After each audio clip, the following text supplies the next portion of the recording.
सुप्रभात बच्चों। अभी हम आपके बीच चर्चा कर रहे थे गुणवत्ता संकेतक के रूप में अधिगम वातावरण। और अधिगम वातावरण के संदर्भ में हम चर्चा कर रहे थे कि हम बाहरी वातावरण का ज्ञान तो हम आपको जरूरी है, उसी के साथ साथ हम आपके पास बाहरी वातावरण के अनुकूल हम आपको छात्रों की उपलब्धता, अधिगम वातावरण, उसके अलावा छात्रों को प्रश्न उत्तर पूछने की कला और कलात्मक दृष्टिकोण प्रदान करना और छात्रों की सहायता समय समय पर करना ये शिक्षक की जिम्मेवारी है। और शिक्षक को चाहिए कि गुणवत्तापूर्ण वातावरण सृजन कर सकता है, जिसके माध्यम से शिक्षक छात्रों की समस्या को समझ सकता है, उसका समाधान कर सकता है। दूसरी चीज है अवेलेबिलिटी ऑफ इंस्ट्रूमेंट के हम अक्सर उपकरणों की उपलब्धता, आज हम आप जानते हैं कि छात्रों के पास उपकरणों की उपलब्धता अनिवार्य है। और जब छात्रों के पास उपलब्ध होंगे उपकरण के माध्यम से गुणवत्तापूर्ण अधिगम वातावरण छात्रों के लिए सर्वाधिक अधिगम पर आधारित हो पाएगा, जिसके माध्यम से बालक के पास अगर अपने घर पे अगर कंप्यूटर, लैपटॉप, टैब, मोबाइल किसी अगर उपलब्ध है तो उसके माध्यम से छात्र अपनी समस्या का समाधान बहुत आसानी से और सरलतापूर्वक कर सकता है। इसके लिए शिक्षक के सहयोग की जरूरत है, और शिक्षक कोई सहयोग उसी समय दे पाएगा जब शिक्षक छात्रों की समस्या को समझेगा और छात्रों की समस्या को समझ करके उसके समाधान के लिए प्रयासरत रहेगा। शिक्षक छात्रों की कोई भी समस्या हो उसकी समस्या का समाधान सिस्टमेटिक ढंग से इंस्ट्रूमेंट उपलब्ध करा करके कर सकता है, और जब उपलब्ध करा सकता है तो उसके माध्यम से छात्रों के अंदर प्राथमिक स्तर से ही गणितीय आकृतियों एवं विज्ञान संबंधी उपकरणों की व्यवस्था कर पाएगा। और जब शिक्षक और छात्र स्वाभाविक रूप से जब एक दूसरे से सीखने के लिए विभिन्न प्रकार के उपकरणों का इस्तेमाल करेंगे तो उस विभिन्न प्रकार के उपकरणों के इस्तेमाल से छात्रों की समस्या समाधान में बदलेगी। तीसरी चीज है अवेलेबिलिटी ऑफ रिसोर्सेज कि छात्रों के पास संसाधनों की उपलब्धता। आज के समय के अनुकूल हम वर्तमान समय में जब देखते हैं तो ये अंदाजा होता है कि आज के समय के अनुकूल छात्रों के लिए संसाधन की उपलब्धता काफी अनिवार्य है। और जब छात्रों के पास संसाधन होते हैं, संसाधनों की उपलब्धता के माध्यम से अधिगम वातावरण छात्रों के अनुकूल हो पाता है। छात्रों के पास एक शिक्षक विद्यालय के प्रांगण में या विश्वविद्यालय या महाविद्यालय के प्रांगण में रहते हुए यही प्रयास करता है कि ज्यादा से ज्यादा छात्रों को ज्ञान दे सके, छात्रों को ज्यादा से ज्यादा प्रयोगशाला ले जा सके, छात्रों को ज्यादा से ज्यादा कंप्यूटर लैब ले जा सके, छात्रों को ज्यादा से ज्यादा भाषा का लैब ले जा सके, छात्रों को ज्यादा से ज्यादा विज्ञान लैब ले जा सके, छात्रों को ज्यादा से ज्यादा मनोविज्ञान लैब ले जा सके। मतलब अलग अलग प्रकार की गतिविधियां कराता है, जिसके माध्यम से जब वो शिक्षक या फिर बच्चों को खेल के माध्यम से खेल के मैदान में ले जा सके, उसके लिए सारी की सारी उपलब्धता के लिए इंटरनेट जरूरी होता है। और अगर इंटरनेट उपलब्ध होता है इसके माध्यम से कोई भी संसाधनों किसी भी प्रकार के संसाधनों को परोसना शिक्षक और छात्र दोनों के लिए आसान हो जाता है। इसके माध्यम से जब शिक्षक और छात्र एक दूसरे का जब सहयोग करते हैं तो सहयोग के माध्यम से छात्रों की स्थिति और शिक्षकों की स्थिति में बहुत सारा सुधार होता है, और विभिन्न प्रकार के अधिगम की क्षमता शिक्षक से छात्रों में जाने लगती है। और जैसे ही शिक्षक से छात्रों में संसाधनों की वजह से जाने लगती है, इसके माध्यम से शिक्षक और छात्रों की अलग अलग प्रकार की भूमिकाओं का निर्माण होता है। और उसके बाद शिक्षक क्या करता है, मोटिवेशन, चौथा पॉइंट मोटिवेशन, जिसको हम अभिप्रेरणा के नाम से जानते हैं। और हम अक्सर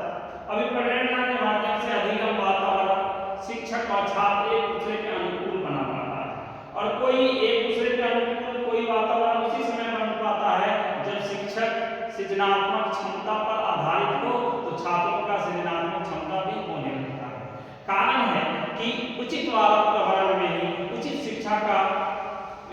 निवास हुआ करता है, और जैसा वातावरण आप बनाते हैं उस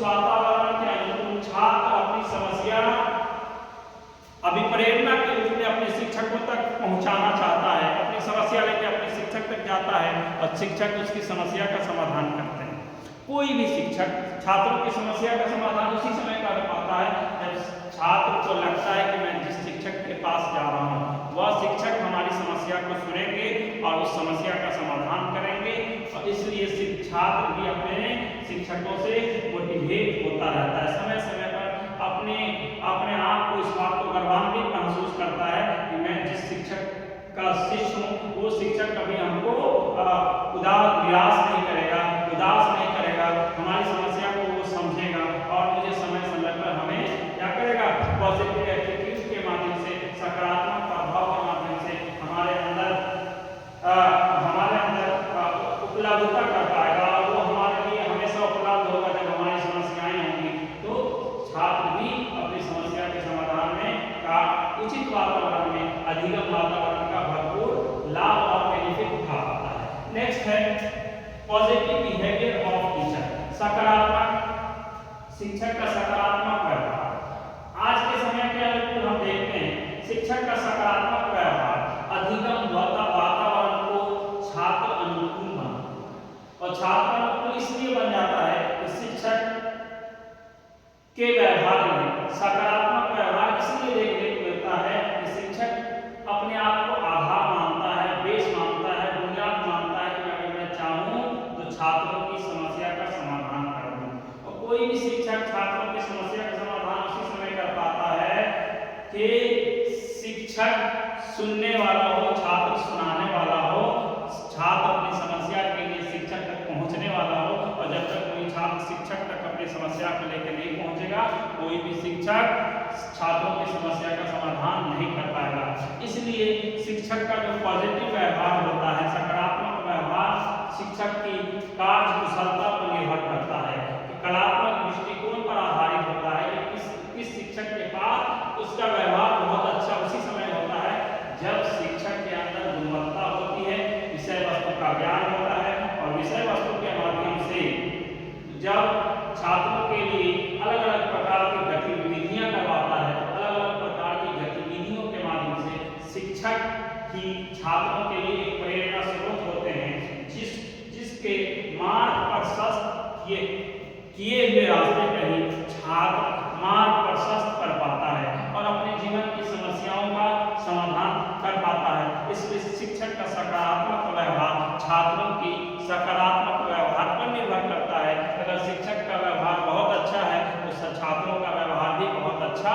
हो जाता है। इसलिए शिक्षक और छात्र दोनों का व्यवहार पूर्ण होना चाहिए। नेक्स्ट है अरेंजमेंट ऑफ लर्निंग बाय कि हम आपको अरेंजमेंट ऑफ लर्निंग बाय करके सीखने की व्यवस्था हम आप अक्सर देखते हैं कि कोई भी काम करके जो सीखी जाती है उसका मोटिवेशन, उसकी अभिप्रेरणा ही अलग होती है, उसका कॉन्फिडेंस, उसका आत्मविश्वास, आत्मसम्मान ही अलग होता है। इसलिए हम आप भी अपने जीवन के अलग अलग पड़ाव में जब कुछ करके सीखना चाहते हैं तो करके सीखने के संदर्भ में हम आपको ज़्यादा से ज़्यादा इस बात का के लिए ध्यान केंद्रित करना चाहिए कि हमें अपने आप में एक प्रेरणा स्रोत होना चाहिए। शिक्षक को सदा प्रेरणा स्रोत होना चाहिए। अगर शिक्षक छात्रों के लिए प्रेरणा स्रोत होगा तो छात्रों की दशा और दिशा दोनों बदलने का प्रयास करेगा। इसलिए कि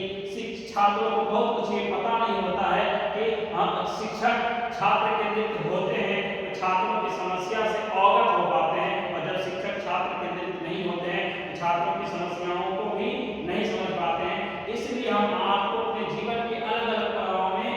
करके सीखने और सिखाने की प्रक्रिया को अपनाना चाहिए और छात्रों के अंदर बहुत सारी गतिविधियों को करवाना चाहिए जिस गतिविधियों के माध्यम से छात्रों के अंदर प्रश्नोत्तर विधि या फिर कह सकते लगातार प्रयास करने की जो क्षमता है वो छात्रों के अंदर आ सके। शिक्षक और छात्रों की दिशा और दशा दोनों को बदलना चाहता है, इसलिए हमें जीवन के हर पड़ाव में अगर अवसर मिलता है अवसर का फायदा उठाना चाहिए और छात्रों की समस्या के समाधान के लिए अपनी ओर से तत्परता दिखाने की जरूरत है। नेक्स्ट है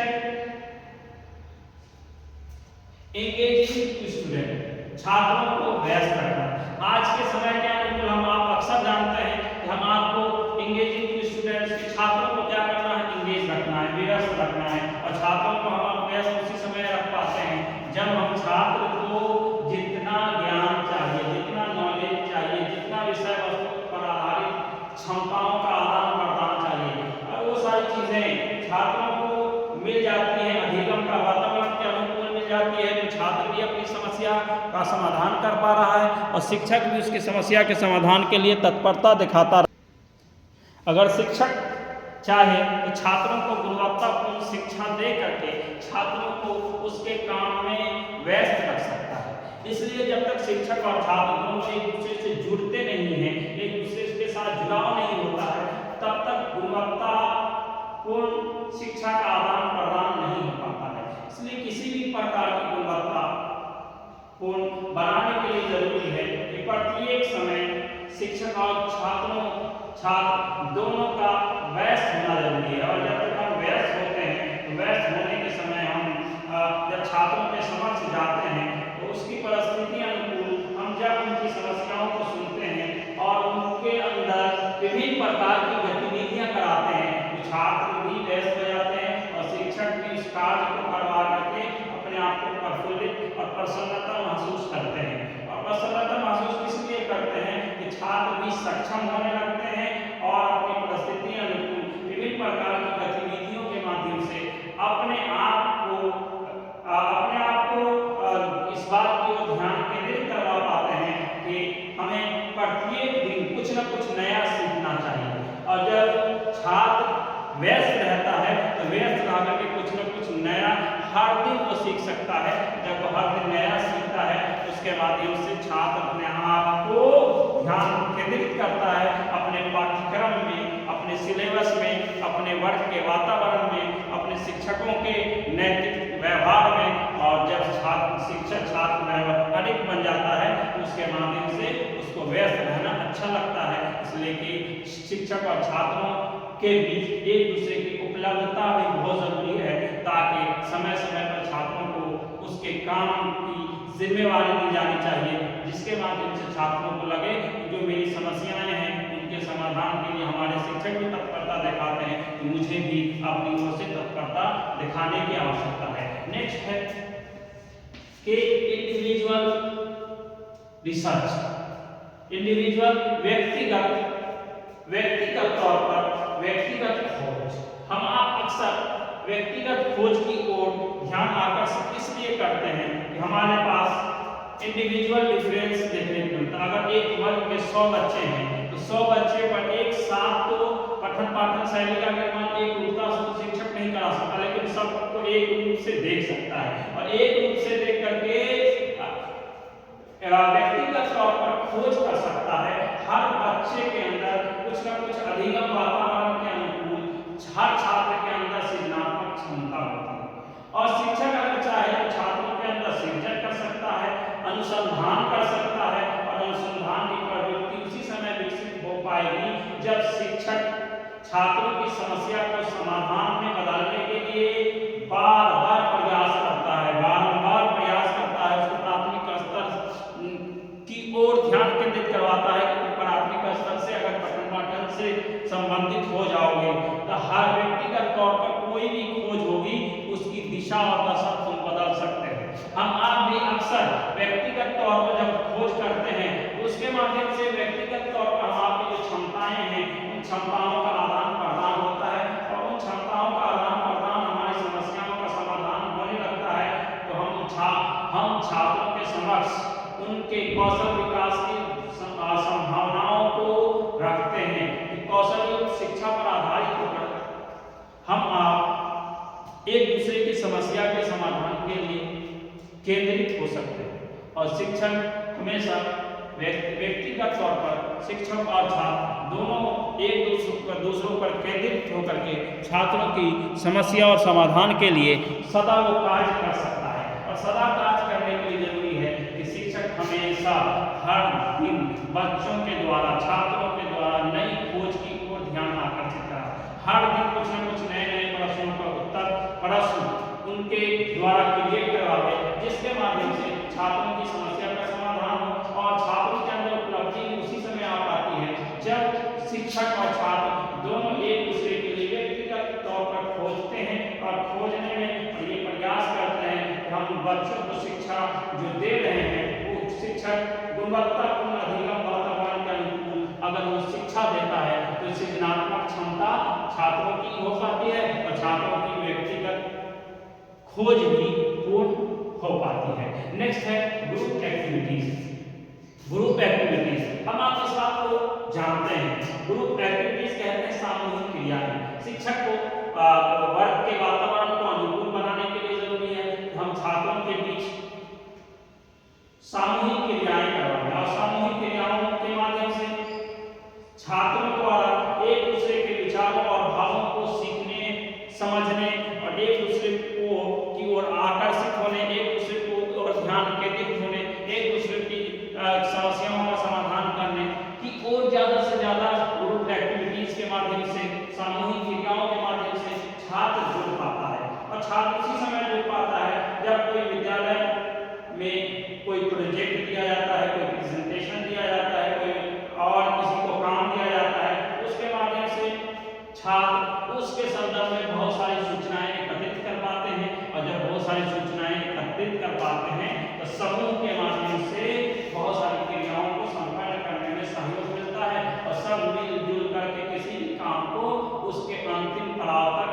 सहयोगात्मक रूप में पहुंचा देते हैं। और सहयोगात्मक रूप में इस तरह से पहुंचा देते हैं कि वह एक दूसरे का सहयोग करते हैं और इसके माध्यम से छात्र एक दूसरे के सहयोग से किसी भी कार्य को उत्साहपूर्वक ढंग से करते हैं और उत्साह पूर्ण तरीके से किसी काम को किया जाएगा तो वो ग्रुप एक्टिविटीज काफी सहज होगी और एक दूसरे के लिए महत्वपूर्ण होगी और एक दूसरे के लिए सहयोगी भी होगी। नेक्स्ट है क्रिएटिव कंडीशंस। लास्ट पॉइंट है क्रिएटिव कंडीशंस। क्रिएटिव कंडीशन कहते हैं सृजनात्मक परिस्थितियां। आज हम अक्सर देखते हैं कि शिक्षक द्वारा छात्रों के समक्ष विभिन्न प्रकार के एग्जाम्पल्स दिए जाते हैं, दिए जाते हैं या फिर उसके अनुकूल एक वातावरण क्रिएट करते हैं और वातावरण जब क्रिएट करते हैं तो उसके माध्यम से शिक्षक और छात्र जब शिक्षा के अलग अलग पड़ाव में किसी काम को उसके असली हालत में, असली रूपरेखा में देखना चाहता है, उसके माध्यम से शिक्षक क्या करता है, विज्ञान की कक्षा में विज्ञान के संदर्भ में विज्ञान से संबंधित मटेरियल्स परोसता है, उसी टाइप से लैंग्वेज की क्लास में लैंग्वेज से संबंधित बहुत सारे ज्ञान का अर्जन करता है और एक दूसरे को ध्यान केंद्रित करवाते हुए शिक्षा के विभिन्न आयामों के बारे में बताता है। वही रूपरेखा है कि शिक्षक और छात्र जब एक दूसरे की समस्या को देखते हुए अलग अलग गतिविधियों के माध्यम से अलग अलग सुख सुविधा उपलब्ध कराता है और कौशलयुक्त ज्ञान देता है, तो कौशलयुक्त ज्ञान के माध्यम से शिक्षक और छात्र दोनों एक दूसरे की स्थिति और परिस्थिति के अनुकूल ज्यादा से ज्यादा अधिगम करवा पाता है। ज्यादा से ज्यादा जब अधिगम करवा पाता है तो शिक्षक और छात्र दोनों दूसरों के लिए गुणवत्तापूर्ण वातावरण सफलतापूर्वक उपलब्ध करा पाता है। इसलिए शिक्षक और छात्रों की जो शिक्षक छात्रों की सृजनात्मक क्षमता पर इसलिए निर्भर करता है कि शिक्षक अगर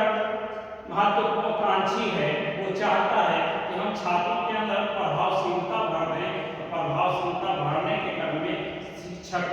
सदा प्रयास करता है, शिक्षक सदा छात्रों की समस्या से अवगत होना चाहता है, छात्र हमेशा संपूर्ण विकास करना चाहता है, शिक्षक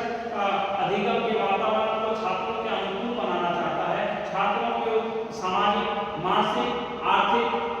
और आध्यात्मिक एवं नैतिक क्षेत्रों में भी सीखने समझने की प्रक्रियाओं का निर्माण करता है, जिसके माध्यम से छात्रों के अंदर विभिन्न प्रकार के अवसर प्रदान करता है, जिसके माध्यम से शिक्षक और छात्र दोनों शिक्षक सदा छात्रों की समस्या का समाधान करने में उपलब्धता का व्यवहार करता है और उचित व्यवहार और उचित वातावरण में अधिगम को दे पाता है, जिसके माध्यम से छात्र अधिगम की क्षमताओं का आदान प्रदान कर पाते हैं। आप लोगों से रिक्वेस्ट है कि आप हमारे चैनल को सब्सक्राइब करें, लाइक करें, शेयर करें और इससे रिलेटेड और भी कुछ वीडियोज चाहिए आप मुझसे इंडिविजुअली कांटेक्ट कर सकते हैं, जिसके माध्यम से हम आपकी समस्या का समाधान कर सकें। धन्यवाद, आभार।